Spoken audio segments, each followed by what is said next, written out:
Welcome to Sweet Life Beat Life. We hope this video helps.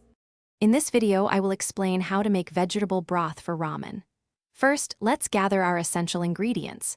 You'll need about 8 cups of water, 1 large onion, and 2 medium carrots. Don't forget 3 celery stalks, 4 cloves of garlic, and a 2-inch piece of fresh ginger.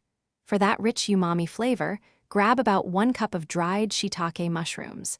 These simple items form the delicious base of your broth. Now, let's prepare our vegetables.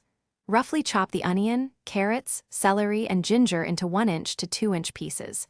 There's no need for precision here, as we'll be straining them later. Place all the chopped vegetables, along with the dried shiitake mushrooms and 8 cups of water, into a large stock pot. Bring the mixture to a gentle boil, then immediately reduce the heat to a low simmer. Allow your broth to simmer gently for at least 45 minutes, or up to 2 hours for a deeper flavor.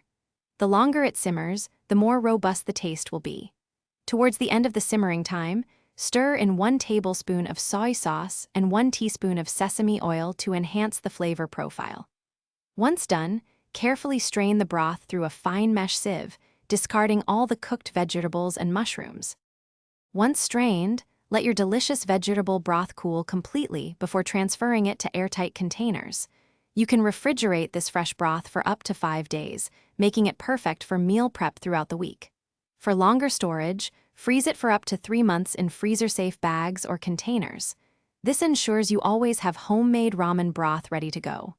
Also, be sure to check the description for a link to the Echo Dot smart speaker and other great deals. Thanks for watching.